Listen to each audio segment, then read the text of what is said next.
Quite often you get yourself all really worked up and you think it's going to be wonderful and it's terrible. And you just have to do it again and eventually you'll get it right.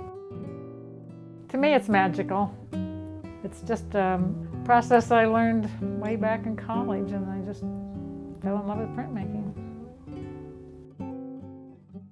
My name is Julita Jones and I am an artist specializing in printmaking.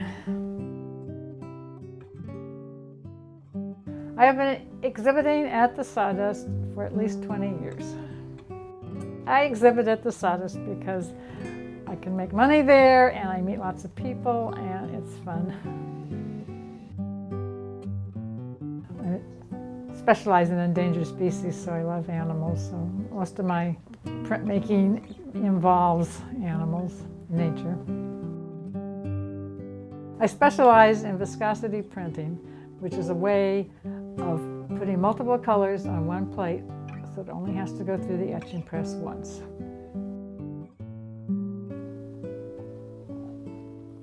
I create what I want to go on the plate first by drawing and or using photographic elements on a piece of acetate, and then this is later laid on a plate with a photo emulsion and exposed to light and then developed and etched in acid. And that gives me my basic plate to work from. Then in order to make this particular process work, I have to etch the plate more, and so I etch it to different levels. And I need at least 3 different levels, usually more. Then when I am ready to print the plate, I first wipe it with usually a dark color ink. I usually use blue or a dark blue. And I use a cloth called tarlatan to wipe with. And this is the way any etching would be done to begin with. In this case, I go further and use the different levels.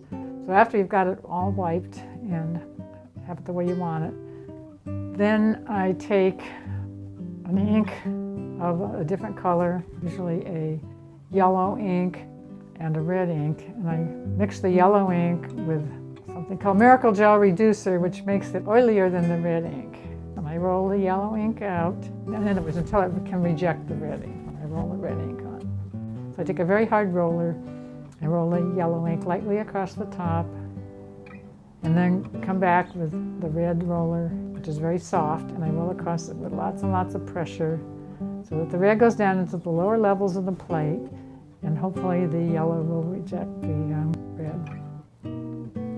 And I get all these multiple colors on the plate, and then I can take the plate to the etching press and put it on a template so that I have it just the right place. And I take the dampened paper and put it on top of it, and then I put water on top of that, and I run it through the press. The press presses it down in, and then you get a nice little print with multiple colors on it without having to use a separate plate for each color. Because traditionally in etching, you would have to have a separate plate for each color. You'd have to come back and register it just right.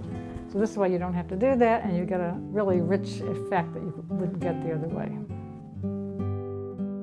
I do what I do because I love it, and I don't know what else I would do. I just love it.